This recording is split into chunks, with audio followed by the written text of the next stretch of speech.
ইয়াত লিখিছে চাউল, এই চেনি, আটা, কেৰাচিন, নিমখ।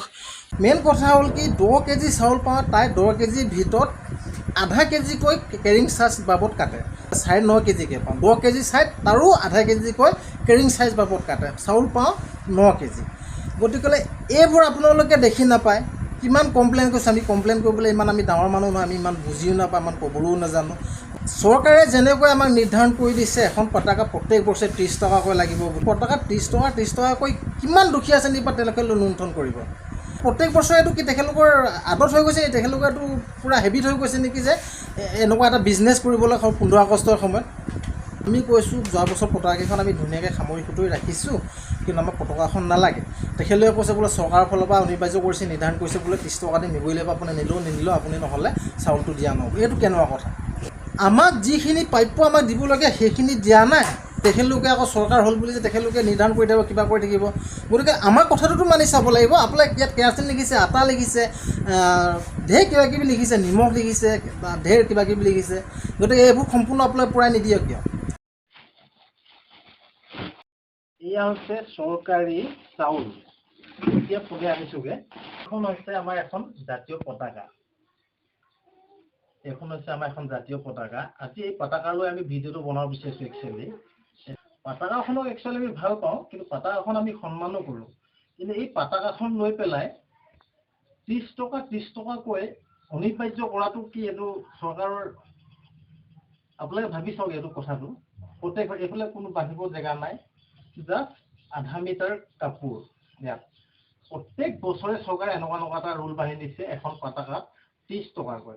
আমি মানি লৈছোঁ 30 টকাকৈ। আৰু এটা বেলেগ এটা বস্তু দেখাওঁ আপোনালোকক। এই পতাকা বিষয়টো ইমানতে আমি ৰাখিছোঁ বাৰু, পিছত পুনলৈ আহিম। এতিয়া বলক আৰু এটা বস্তু দেখাওঁ আপোনালোকক।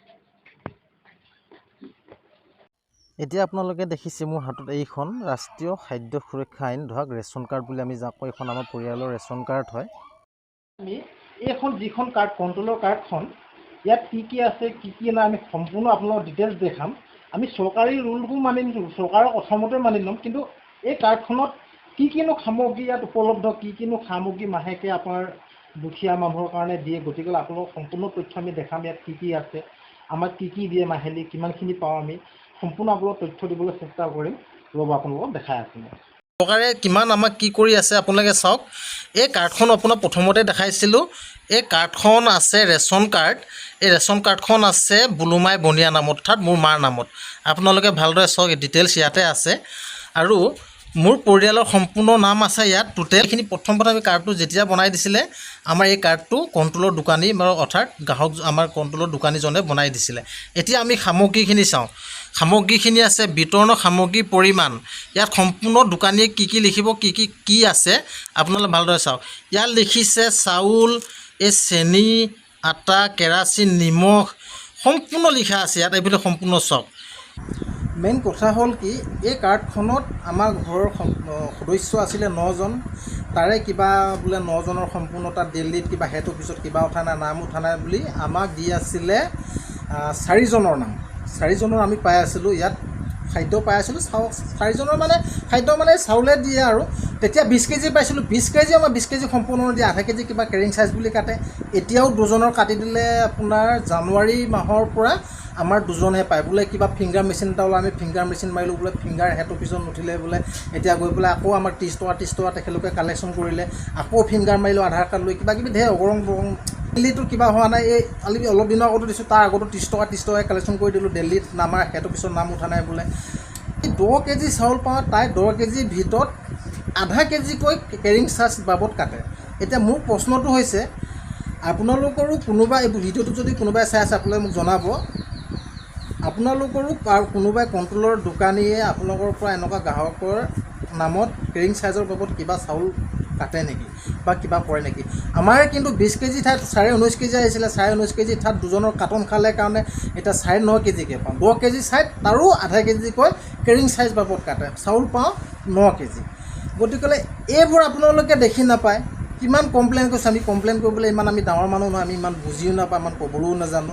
কথা হ'ল কি, চৰকাৰে যেনেকৈ আমাক নিৰ্ধাৰণ কৰি দিছে এখন পতাকা প্ৰত্যেক বছৰে 30 টকাকৈ লাগিব বুলি। যোৱাবাৰটো চিলাই দিছিলে খুটি পতাকা, যিটো এনেকৈ ছাইডত চিলাবলৈ কাৰণে খুঁটি মাৰি থ'বৰ কাৰণে তেনেকুৱাটো দিছিলে। এইবাৰ সেইটো দিয়া আকৌ 10 টকা দি তাত চিলাব লাগিব। পতাকাখনৰ দাম হ'ল 40 টকা। 40 টকা কৰি তেখেতলোকে অনিবাৰ্য নিৰ্ধাৰণ কৰি দিছে। 30 টকা এখন পতাকাত 30 টকাকৈ কিমান দুখীয়া শ্ৰেণীৰ পৰা তেওঁলোকে লুণ্ঠন কৰিব, কিমানে তেখেতলোকে লুটিব, কিমান এনেকুৱা দুখীয়া মানুহৰ পৰা তেখেতলোকে।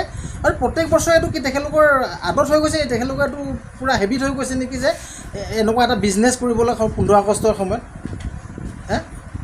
যোৱা বছৰ পতাকাই আমাৰ ঘৰত বাকচত পৰি আছে। আমি কৈছোঁ যোৱা বছৰ পতাকাকেইখন আমি ধুনীয়াকৈ সামৰি সুতৰি ৰাখিছোঁ, কিন্তু আমাৰ পতাকাখন নালাগে। তেখেতলোকে কৈছে বোলে চৰকাৰৰ ফালৰ পৰা অনিবাৰ্য কৰিছে, নিৰ্ধাৰণ কৰিছে বোলে 30 টকা দি নিবই লাগিব, আপুনি নিনিলেও আপুনি নহ'লে চাউলটো দিয়া নহ'ব। এইটো কেনেকুৱা কথা আপোনালোকে ভাবি চাওক। আমাক যিখিনি প্ৰাপ্য আমাক দিবলগীয়া সেইখিনি দিয়া নাই, তেখেতলোকে আকৌ চৰকাৰ হ'ল বুলি যে তেখেতলোকে নিৰ্ধাৰণ কৰি থাকিব, কিবা কৰি থাকিব। গতিকে আমাৰ কথাটোতো মানি চাব লাগিব। আপোনালোকে ইয়াত কেৰাচিন লিখিছে, আটা লিখিছে, ঢেৰ কিবাকিবি লিখিছে, নিমখ লিখিছে, ঢেৰ কিবাকিবি লিখিছে। গতিকে এইবোৰ সম্পূৰ্ণ আপোনালোকে পূৰাই নিদিয়ে কিয়? এইবোৰ আপোনালোকে সম্পূৰ্ণ পূৰাই নিদিয়ে কিয়? আপোনালোকৰ কথামতে আপোনালোকে মানিব লাগিব, সেইটো কথা নহয়। 10 কেজি চাউলটো আমি কিনি খাব পাৰোঁচোন, কিন্তু চৰকাৰী কিবা এটা আছে, এইটো নামত আমি এইটো বুলিহে আমি এই কাৰ্ডখন আমি ব্যৱহাৰ কৰি আছোঁ। আমি এনেই হাজিৰা কৰা মানুহ 10 কেজি চাউলৰ কাৰণে আমি হেৰি কৰা নহয়। কিন্তু মেইন কথা হ'ল কি, আপোনালোকৰ 10 কেজি চাউললৈ কি আমাৰ গোটেই পৰিয়ালটো চলিব জানো? নচলে। গতিকে এইবিলাক লুণ্ঠন কিহৰ? এইবিলাক লুণ্ঠন কিহৰ কাৰণে আপোনালোকে কৰি আছে? যোনে নলয় নল'ব দিয়ক না। আপোনালোকে কম্পালচৰি কিয় কৰিছে?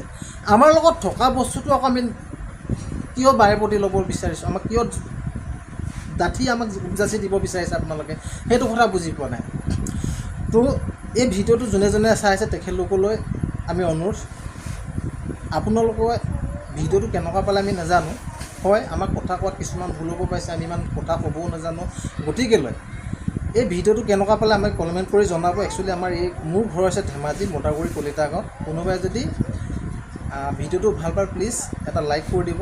যদি আমাৰ চেনেলটোলৈ কোনোবা নতুনকৈ আহিছে প্লিজ চেনেলটো ছাবস্ক্ৰাইব কৰি আমাক আৰু ভৱিষ্যত আগুৱাই যোৱাত আপোনালোকে সহায় কৰে যেন। ধন্যবাদ। জয় আই অসম।